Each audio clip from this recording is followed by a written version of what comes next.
visitou o Casulo Gastrobar e ele vai mostrar tudo que tem de bom por lá pra gente. Conta aí, Vitor.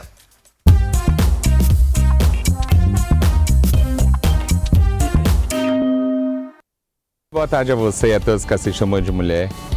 Vim conhecer um lugar que disseram pra mim que a comida era maravilhosa, um lugar super agradável e que dia de sábado, inclusive final de tarde, tem uma bandinha gostosa. Eu vim na hora do almoço para poder provar o almoço que tão falaram pra mim que era bom.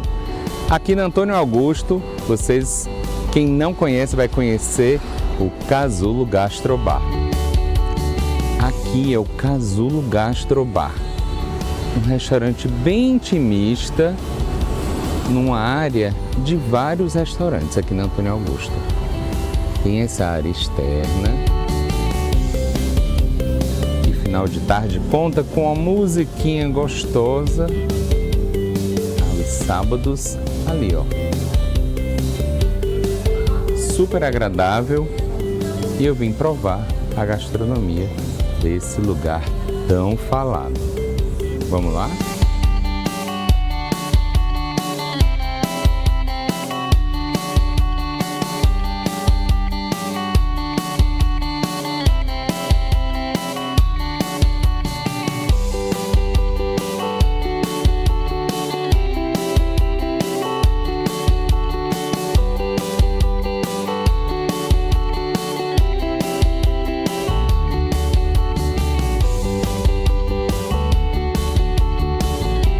Eu fiz uma escolha do prato executivo, que é uma entradinha com um picadinho, como prato principal, que eu já tô com água na boca só de imaginar, pelo que eu li.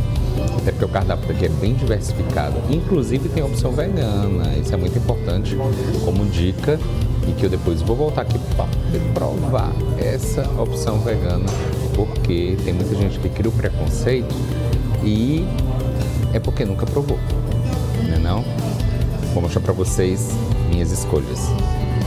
Essa aqui foi a minha pedida do prato executivo, um picadinho com arroz de coco, uma farofa da casa, que é inclusive com banana, e esse ovinho que dá todo o toque especial. É para deixar qualquer um com água na boca, né não?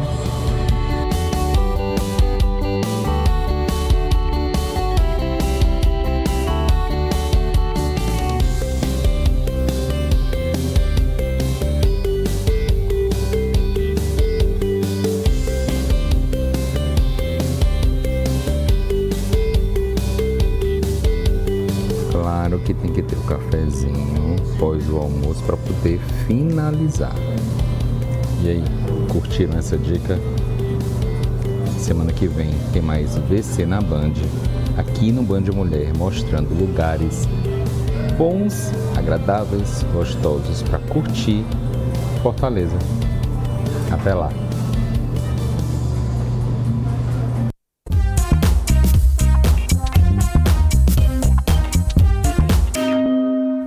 Adorei as dicas, gente, porque às vezes a gente fica ali naquela dúvida, né? Quer conhecer um lugar novo, né? E acaba não sabendo para onde ir. Mas olha só, gente, agora nós vamos falar sobre um assunto bem polêmico, tá? Vamos falar sobre educação sexual para crianças e adolescentes. É um tema muito importante, né? Mas também é um tema que vem aí muitos tabus com ele, tá? Mas aí como abordar, né, esse tema? Convidamos a psicóloga Bruna Anastácia, especialista em psicologia infantil, para nos dar essas orientações. Tudo bem, Bruna? Pode entrar. Olá, tudo bem? Boa tarde, tudo bem? Tarde. Obrigada pela sua participação. Senta aqui, por favor. Olha, hoje a gente vai falar sobre esse tema, né? Como eu já comecei falando aqui, é um tema que traz muitos tabus também, né? Sim. E como é que a gente pode abordar isso com as crianças e com os adolescentes? Esse tema também, doutora, veio assim muito à tona esses últimos dias, por conta de um vídeo da Cláudia Raia. Sim. Foi isso? Então, assim, tava todo mundo falando sobre esse tema, né, e bem polêmico. E aí, assim, chegou muito pra você também esse tema? Como é que as pessoas estão, né, agindo com isso? É um tema, é um tabu, né, e a fala da Cláudia realmente foi muito polêmica, né, porque ela falou sobre a questão de inserir, né, com 12 anos, enfim. Mas, sim, à medida que esse vídeo saiu, as pessoas, né, ficaram perguntando muito sobre esse tema, mas também é um tema já muito recorrente. Dentro da minha prática clínica, as famílias perguntam muito sobre com que momento eu devo falar, qual momento eu devo inserir esse assunto. É um assunto muito tabu, em que as famílias sentem desconforto em ter que lidar com isso. E por isso que essa fala, né, do vídeo que saiu da Cláudia Raia foi tão polêmico. Vamos entender, olha só, para você que está nos assistindo aí em casa, que não viu isso na internet, né, que acabou não vendo a fala dela, a gente separou aqui um trechinho para mostrar para vocês. Pode soltar aí, produção. Vibradores são brinquedos com prescrição médica, tá? Você tem 17 vibradores em casa? Tenho. 17? Tenho. Para quê? E quando a Sofia fez 12 tanto? anos, eu dei um vibrador para ela e falei, vá se investigar, vá saber do que você gosta. Cá está a educação. Mas é Formação. isso, Sim. Entendeu? Então, hoje é prescrição médica, isso não é mais invenção. Então 17 vibradores é uma panóplia de vibradores. Claro, porque eu escolho o vibrador que eu quiser, dependendo do meu mood. Isto é uma vaginoterapia. Óbvio. Claro. E a vagina tem que ser muito bem cuidada. Tema bem polêmico. É verdade. Doutora, tem uma idade, assim, ela falou ali 12 anos, né? Sim. Mas tem uma idade ali certa para os pais começarem a ter essa conversa com os filhos? Pronto. Primeiro, a gente precisa entender que a sexualidade, ela é algo inerente ao ser humano, né? Então, quando a gente trata de sexualidade, a gente não está falando de sexo ou de prática sexual, né? A sexualidade, ela é muito abrangente. É a forma em que o ser humano lida, inclusive, com o seu corpo. Então, quando a gente vai lidar sobre esse assunto, sexualidade, a gente deve inserir, sim, desde muito cedo. Inclusive, tem vários estudos que, quando a gente inclui esse assunto, né, em relação ao reconhecimento das partes íntimas, gera uma proteção, inclusive, contra abusos, assédios. Então, a gente deve inserir esse tema desde muito cedo, de forma muito natural, né? No caso da Cláudia Raia, o que é que aconteceu? Ela induziu, né, dentro do contexto dela, que já é uma prática sexual, né? Então, assim, para essa fase do desenvolvimento, ainda é considerado uma criança. Então, assim, de 0 a 12 anos, a gente tem a infância. Então, acredito que foi um pouco precipitado nessa indução. Isso já é uma outra coisa. Mas tratar sobre sexualidade tem que ser algo muito natural, tá? É parte do corpo, explicar para a criança o que é parte íntima, onde pode ou não pode ser tocado. Então, não tem, assim, essa idade específica. Agora, sobre relação sexual, aí sim, aí já é um outro tema da sexualidade. Agora, ela falou que é algo prescrito, né, pelos médicos, esse uso dos vibradores ali. O que é que você pode falar para a gente sobre isso? Realmente é prescrito? Não, eu acredito que ela falou muito dentro do contexto dela, da vivência dela e sobre o que ela acredita, né, dentro do espaço, das crenças dela, dos valores dela sobre sexualidade. Por isso que causou tanto impacto, né? E aí eu acredito que, assim, dentro de uma idade adequada, né, saindo ali da adolescência para a fase adulta, né, talvez seja interessante, né, porque a gente já está falando de uma sexualidade na fase adulta, né, em que a mulher já tem outras necessidades de autoconhecimento. Já é uma outra parte que não é mais, a gente não está falando de infância e de adolescência. Então, tem outras formas, né, mais responsáveis, mais respeitosas de tratar, né, esse assunto com uma criança ou com um adolescente. No caso da filha dela, é considerada ainda uma criança, né, de apenas 12 anos. É importante a gente, assim, os pais, né, explicarem, né, para as crianças, como você estava falando, né, desde cedo ali, mas explicar. Tem coisas que precisam ser explicadas, tem coisas que também não precisam ser explicadas, né? Tem ali a idade certa, né, para cada um. Onde pode pegar, né, quem que pode fazer isso, né, até para poder ali estranhos também não terem esse contato, né, com as crianças.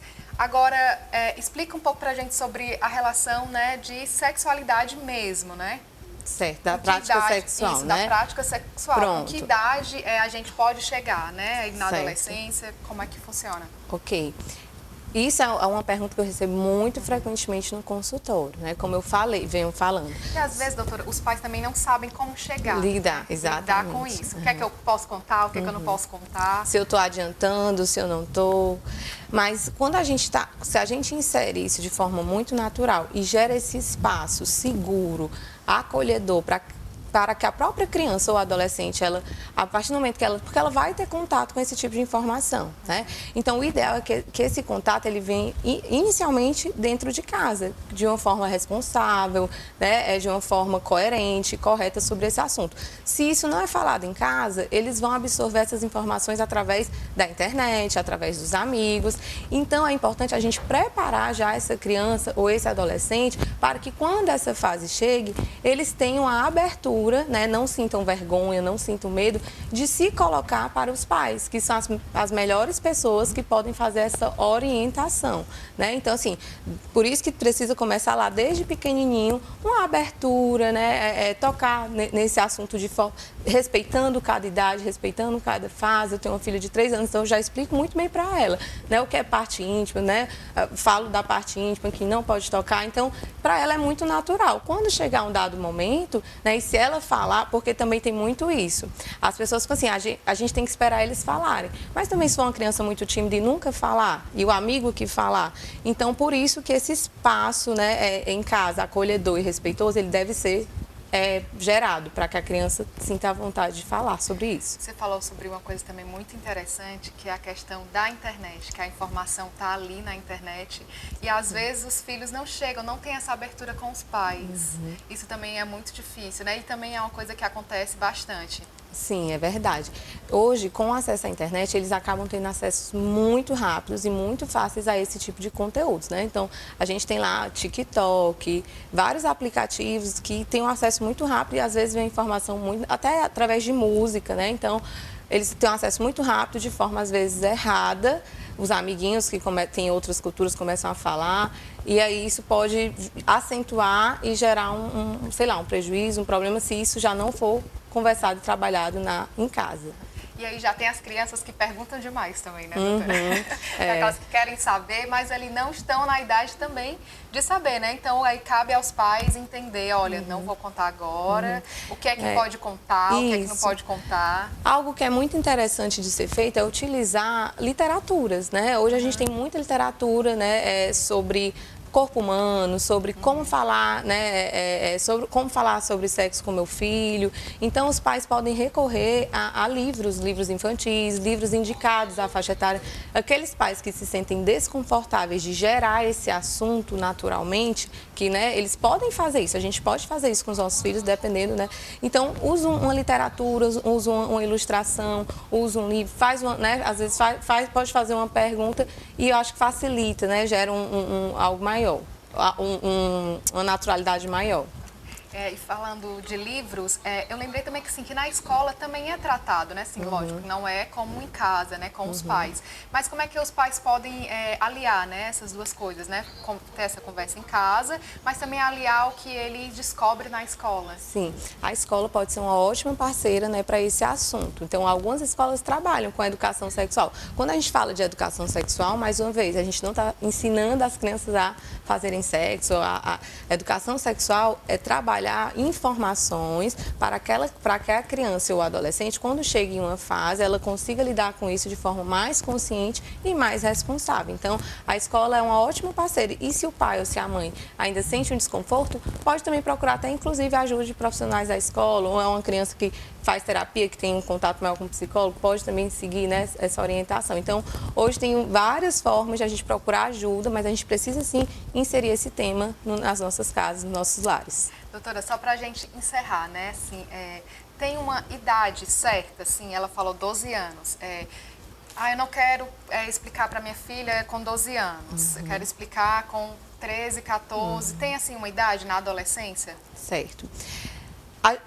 12 anos, já tem crianças que elas já estão saindo dessa infância e já estão mais adolescentes. O ideal é a gente conhecer o nosso filho. Algumas crianças, elas vão antecipar, sentir essa necessidade mais cedo. Então, pode ser que você tenha um filho, né, de 10 anos, de 9 anos, que já tenha uma certa curiosidade.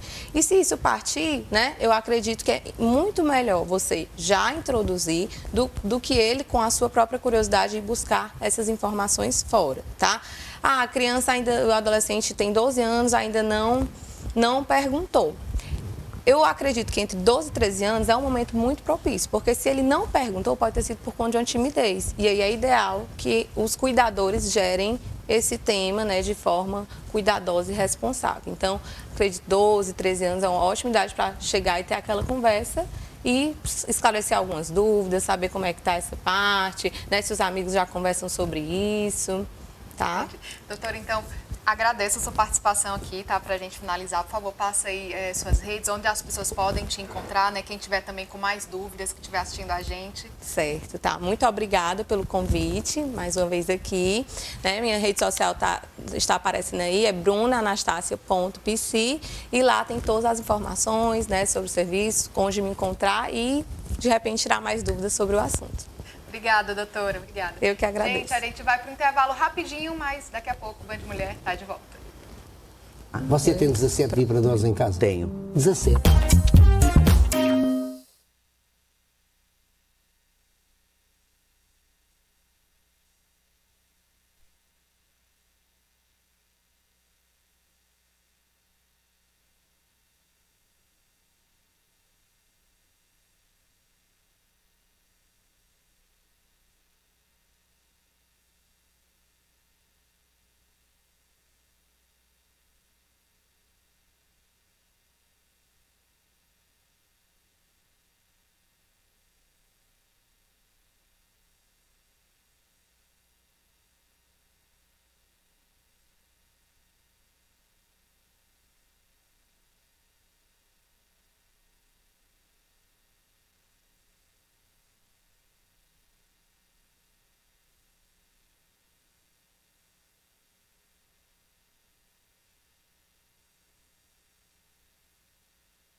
Band Mulher está de volta e, gente, olha só, nós vivemos hoje em dia uma pressão estética muito grande imposta pela sociedade. E quando essa pressão tanto pela pressão estética, né, aí, né, que a sociedade impõe para a gente, quanto a busca por um estilo de vida mais saudável, fez com que muitas pessoas optassem por alternativas que gerassem resultados rápidos de emagrecimento. E isso também fez a busca por inibidores de apetite crescer muito, não só no Brasil, mas no mundo inteiro. E é sobre isso que a gente vai conversar agora com o Dr. Fábio Moura, que é diretor da Sociedade Brasileira de Endocrinologia e Metabologia, que vai explicar de que maneira esses inibidores podem ser prejudiciais à nossa saúde. E ele já está aqui. Tudo bem, doutor? Boa tarde. Boa tarde, querida. Parabéns pelo programa. Obrigado pela oportunidade de prestar esclarecimento à população. Obrigada, doutor. Obrigada pela sua participação. Conta um pouco pra gente como é que esses inibidores de apetite, né, agem no nosso organismo. Bom, na verdade, essas drogas têm ações pleiotrópicas. Elas têm múltiplas ações, entre elas atuam em algumas áreas do cérebro, né, do sistema nervoso central, estimulando as vias que a gente chama de anorexígena, ou seja, ela diminui a fome e estimulando as vias, aspas, que estão associadas com o aumento de taxa metabólica. Então, ela principalmente diminui a questão de fome, de impulso para comer. Ela também tem alguma ação numa região chamada mesencéfalo, uma região associada com o prazer de comer, então ela diminui um pouco o prazer de comer, estimula um pouquinho a taxa metabólica basal. Todas essas drogas, elas vão atuar de forma parecida, mas só lembrando, elas têm múltiplas ações, elas têm múltiplos potenciais, elas vão muito além disso aí.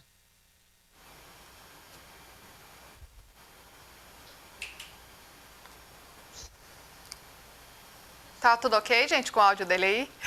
Pronto, é porque para mim ficou parado aqui. Vocês Mas me ouvem? continuando aqui, a gente está ouvindo, doutor. Doutor, Pronto, porque eu assim... ouço vocês bem. Então, Pronto. qual é o ponto? Mas tem que se lembrar o seguinte, essas drogas mais modernas, como é o caso da semaglutida, como é o caso da tisapartida, elas são ferramentas bastante úteis, são drogas muito seguras. No entanto, elas têm que serem acompanhadas de um plano alimentar adequado. Você tem que ter plano alimentar adequado, você tem que ter exercício físico regular, para que essa droga cause uma perda de peso saudável, porque a ideia é perder peso e ganhar saúde, perder gordura, preservar a massa magra e minimizar a lateral. Doutor, agora sim, muitas pessoas estão usando, né? Às vezes até sem indicações médicas. E eu queria que você explicasse pra gente quem são essas pessoas que podem realmente usar esse medicamento, né? Se tem ali algum risco para o coração, para a pressão. Olha, de um modo geral, essas drogas são seguras para o coração, para a pressão, para os rins, para o fígado. Na verdade, elas podem até proteger um pouco esses órgãos. Agora, uma perda de peso muito rápida, feita de maneira desordenada, aumenta a chance de haver perda de massa magra, o que pode levar, em última instância, a uma condição chamada sarcopenia e pode levar também à desnutrição. Isso tem que ser ressaltado. A ideia é perder peso e ganhar saúde. Não é perder peso por perder peso. Não é perder peso de qualquer forma. É perder peso de uma forma saudável. É perder peso enquanto estratégia de promoção de saúde. Doutor, tem algum risco assim de efeito prolongado desses remédios? E também, assim, quando a gente fala em emagrecimento rápido, né? Às vezes, algum desses remédios também viciam o nosso organismo. No caso das drogas mais antigas, esse risco era real. No caso da sibutramina, das anfetaminas, existia um risco de dependência química. Com essas drogas mais modernas, com os agonistas de GLP-1, com os agonistas duplos, esse risco de viciar não existe. Agora, como qualquer droga para perder peso, quando você para de tomar a droga, você tem uma grande chance de ter reganho. É quase uma certeza de algum grau de reganho. Então, você vai ter que caprichar na alimentação, no exercício e tirar essa droga de maneira adequada, de maneira mais lenta, para que esse reganho seja menor. Doutor, e sobre idade? Qualquer pessoa e tem aí algum problema de idade, pode ser mais novo, ou então aí idosos, né, pessoas mais velhas também, está liberado o uso? Essas drogas foram testadas em adolescentes a partir dos 12, 13 anos de idade. Então, na população a partir de 12, 13 anos, a gente tem estudos sim respaldando o seu uso, assim como tem na população mais idosa. Na população mais idosa tem um risco maior de efeitos colaterais e vai ter que estar mais atento a isso. Mas elas também podem ser utilizadas. Em criança, a gente não tem estudo, não tem respaldo para usar. Então, a partir dos 12, 13 anos de idade, obviamente, existindo indicação e, obviamente, na ausência de contraindicação, por exemplo, pacientes com diabetes tipo 1 não devem usar, mulheres gestantes não devem usar, quem tem história de câncer folicular, câncer de paratireoide não deve usar. Quem tem uma história de pancreatite de repetição, a gente pede que não use. Então, existem algumas contraindicações. Quem tem gastroparesia, que é um funcionamento inadequado do estômago, o estômago se mexe muito lento. Então, em algumas situações, a gente deve evitar isso aí. Mas são relativamente poucas contraindicações. E desde que bem utilizado, desde que com acompanhamento adequado, essas drogas geralmente funcionam bem. Doutor, agora sim, tem aquelas pessoas também, né, que não gostam de tomar remédios, né, que estão assistindo a gente. Tem alguma alternativa, assim, mais saudável que as pessoas podem optar para acabar não usando esses inibidores de apetite? Olha, perda de peso é o resultado de uma mudança de hábito. Então a pessoa tem que ajustar a cota calórica, então comer menos e principalmente comer melhor. Uma coisa que não se deve esquecer é que quando a gente pede para comer menos, não é menos comida não, é menos caloria. Então cortar ultraprocessado, cortar alimentos de alta densidade calórica, aumentar a ingestão de alimentos mais natura. É tentar dormir melhor. Dormir melhor ajuda a ter mais saúde e também a perder peso. É tentar praticar mais atividade física, tanto aeróbica quanto resistida, para segurar mais magra. É tentar lidar melhor com o estresse. Então, uma série de medidas que podem ou não serem acompanhadas de tratamento farmacológico.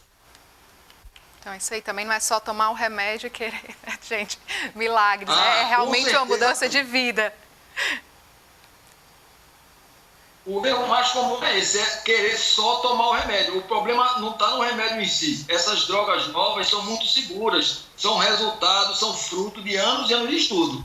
Agora, o erro é querer, aspas, apenas tomar o remédio. O remédio tem que vir dentro de um contexto. O remédio é uma ferramenta útil, mas não é a salvação, nem é para ser o pilar principal do tratamento. É um dos pilares, mas não é o único. É isso aí, né? Aliar ali realmente, né, um novo estilo de vida muito mais saudável, né? São muitos fatores. Doutor, agora sim, você está falando, né, que esses remédios, né, novos são muito seguros. Recentemente saiu aí um caso de uma cantora que alegou estar com osteoporose e que também estava usando inibidores de apetite. Tem realmente esse vínculo? Excelente pergunta. O que a gente tem em estudo clínico de ser humano é que esse remédio é neutro, esses remédios são neutros em relação ao osso, ou seja, não afetam os ossos. Em modelos animais, em camundongos, esses remédios melhoraram a massa óssea. Então, não existe uma ação direta dessas drogas para piorar a massa óssea. Agora, o que provavelmente aconteceu? Ela tomou o remédio, não teve uma alimentação adequada, não fez exercício, teve uma perda de peso muito rápida, perdeu músculo e perdeu massa óssea. Então, possivelmente, esse é o caso padrão, alguém que fez um tratamento para emagrecimento de maneira adequada, inadequada, né? Possivelmente é muito mais uma consequência dessa estratégia equivocada do que do remédio em si. Doutor, agora sim, né, tem gente que começa a tomar esses remédios e não vê ali muito resultado. O que faz? Aumenta a dose, né? Às vezes ele sem também indicação do médico, né? Começa a usar irregular mesmo, né? Ali, e aí acaba tendo doenças, né? Como você falou, que pode ter sido o caso dela, né? Quais são as outras doenças que estão aliadas a esse mau uso desses inibidores de apetite? Olha, a principal, se a gente pegar inibidor de apetite antigo, a gente vai ter uma gama de complicações. Se a gente tem uma das drogas mais antigas, a gente pode ter complicação cardiovascular, complicação renal, complicação psiquiátrica, é outro contexto.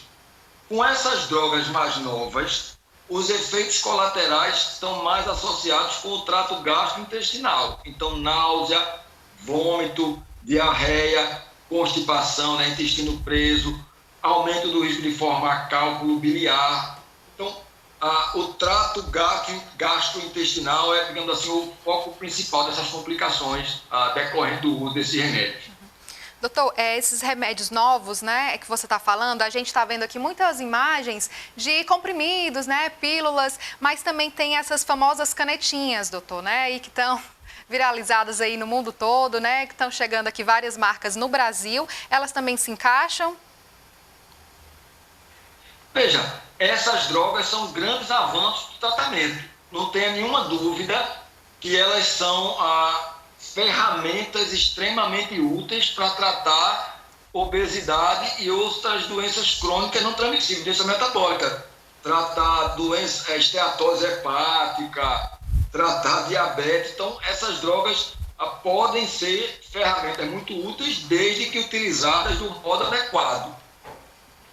Doutor, e assim, você já explicou bastante aqui pra gente, né, os prós e os contras, e agora eu queria que você pudesse falar pra gente, uma vez que o paciente, né, optou por usar esses inibidores, qual é o passo a passo, né? O que é que vem primeiro, o que é que ele pode fazer primeiro, né? A gente está falando aqui também muito de mudança, né, de vida, né, assim, do dia a dia, né? Vai fazer também ali exercícios físicos. Qual é, assim, o passo a passo? A primeira coisa que a pessoa pode fazer, né, já que ela vai optar a usar esses remédios? O ideal é que ela passe por uma avaliação médica, na verdade, que ela passe por uma avaliação multidisciplinar, com médico, com nutricionista, com educador físico. Esse é o mundo ideal, em alguns casos, com psicólogo. E aí vai se traçar uma estratégia, e dentro dessa estratégia os remédios vão entrar. Mas, de novo, você vai ter que adequar cota calórica, vai ter que adequar o tipo de alimento, a qualidade da alimentação, vai ter que adequar sono, vai ter que adequar hidratação, vai ter que adequar técnicas comportamentais para lidar melhor com o estresse e com o impulso para comer, aquele comer emocional. Ou seja, é um contexto um pouquinho mais amplo. Nem pode simplesmente usar a droga, nem simplesmente, aspas, negar a droga. A droga é uma ferramenta, a gente tem que saber como vai usar. Tá aí para nos ajudar, né? Doutor, olha só, queria agradecer a sua presença aqui no programa, tá bom? E para a gente poder finalizar, eu também queria que você falasse sobre a importância das pessoas, né, quando vão ali atrás desses remédios, né, procurar também um profissional. Sempre. Na verdade, existe uma movimentação e acredito que isso vai ser regulamentado esse ano, já há mais de um ano que as sociedades médicas, a Sociedade Brasileira de Endocrinologia, a Associação Brasileira para a Obesidade, a Sociedade de Diabetes, pedem um mínimo de regulação para a venda dessas drogas. Então, possivelmente, a partir desse ano, essas drogas só serão vendidas com uma receita especial. Essa receita deve ter validade de 6 meses, né, para facilitar a questão de acesso, mas defendemos o maior controle para a venda dessas drogas e uma maior, aspas, fiscalização para que ela seja usada da maneira correta. Obrigada, doutor, pela sua participação, obrigada pelas dicas e pelos conselhos. Muito obrigado, uma boa tarde para vocês. Boa tarde. Aí, gente, o doutor Fábio, né, passando essas dicas valiosas pra gente. E a gente aqui continua no Band Mulher, né, levando pra você dicas, tá bom? De saúde, tá bom? Vamos falar agora sobre o câncer de mama, que é um tipo de câncer mais comum entre as mulheres no Brasil e também no mundo inteiro, né, de acordo com o Instituto Nacional de Câncer. Em 2023, foram estimados mais de 73 mil novos casos de câncer de mama só aqui no Brasil. Hoje, 5 de fevereiro, é celebrado o Dia Nacional da Mamografia. A data vem com o objetivo de chamar a atenção também para a importância do tema e também para poder ajudar a levar mais informações, né, para mais pessoas, identificar esse tipo de câncer antes do surgimento dos sintomas. Então, fica aí um alerta para vocês que estão nos assistindo, tá? Para lembrar de se cuidar não só no mês de outubro, mas lembrar de se cuidar no ano inteiro, tá bom? Olha só, agora a gente tem aquele quadro, né, maravilhoso da nossa colunista de todas as quarta-feiras aqui no Band Mulher, e a gente vai ver agora o que ela preparou pra gente. Vamos lá com a doutora Kaline Ferraz.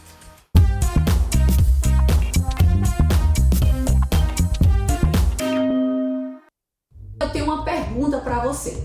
Skincare dos famosos, será que realmente funciona ou é só uma jogada de marketing? Vocês já devem ter ouvido falar que algumas celebridades lançam linhas de skincare e de maquiagem, como é o caso dos produtos da Hailey Bieber, da Kim Kardashian e muitas outras celebridades por aí. Mas será que realmente funcionam? Ou é só uma jogada de marketing, uma jogada comercial para arrecadar mais dinheiro? Enfim, são produtos que viralizam, são produtos que deixam a mulherada louca, alguns têm até ingredientes bons. Tem produtos que têm ativos que são importantes para o cuidado com a pele, mas claro que nenhum desses tratamentos pode substituir os tratamentos profissionais, que são direcionados e escolhidos para determinados pontos. Será que esses famosos entendem realmente de skincare? entendem de cuidado com a pele? Será que eles têm uma assessoria que vão ajudar na elaboração desses produtos? Ou os produtos são produzidos em massa, produzidos ali pela indústria, colocam uma etiqueta com a marca e é lançado no mercado? Isso são pontos importantes, são fatores que fazem a gente questionar e que são decisivos na hora que você vai escolher se vai com a sua receita do dermatologista para a farmácia ou se vai lá em estandes de shopping ou na internet, em plataformas para comprar esses produtos. Isso é muito sério, porque quando você está ali pensando numa maquiagem, pensando em algo mais simples, ok, mas quando fala em tratamento de acne, tratamentos para melasma, tratamentos clareadores, tratamento de bolsas de olheiras, tratamento anti-rugas, aí a questão já é mais importante. Esses ativos que estão lá foram organizados de uma forma importante para lhe dar resultado ou é só uma cosmética, um cheirinho, é bonito, o vidro é bonito e encanta a todos nós? Isso são pontos importantes que nós, dermatologistas e toda a classe da Sociedade Brasileira de Dermatologia e de Cirurgia Plástica faz esses questionamentos para todos vocês. O importante é saber, nada vai substituir um tratamento profissional, um produto profissional, algo escolhido e direcionado para a sua pele. Um outro ponto que acabei de falar importante é que é tudo generalizado. E você, vou buscar uma vitamina C, vou buscar um sérum, vou buscar um creme para minhas olheiras, mas o que tem exatamente na sua olheira? E quais são os ativos que tem nesses produtos que vão ajudar a sua olheira? Será que vai realmente ajudar? Então a gente tem que estar ciente de tudo isso, pensar, questionar na hora de escolher se vai ou não adquirir um desses produtos. Eu tenho certeza que você de casa já deve ter comprado um produto considerado bom, mas não foi suficiente para resolver seu problema. Isso porque não era o produto adequado. Por exemplo, quando você tem uma pele extremamente ressecada, aí compra um creme hidratante, mas quais são os princípios ativos que tem naquele hidratante? Ele vai ser suficiente para realmente hidratar a sua pele? Ou você vai precisar associar outros tratamentos para conseguir ter o resultado desejado? Quando você tem mancha na pele e o creme diz ser um creme clareador, mas qual é a mancha que você tem lá? É uma doença? É uma mancha em contato de algum produto que acabou escurecendo a sua pele? O que realmente você tem? Quais são os ativos daquele produto que diz clarear a sua pele? Será que ele realmente clareia seu melasma, sua olheira, sua mancha na pele decorrente do contato com limão, por exemplo? São coisas diferentes e exigem tratamentos diferentes. Então, como médica, dermatologista e especialista, eu trago esse questionamento aqui para vocês. Fica sempre essa pergunta, analise direitinho tudo que você está adquirindo. Afinal, o skincare correto não tem nada a ver com marcas famosas, mas os produtos certos para a sua pele. E cuidado todo mundo aí em casa com a sua pele.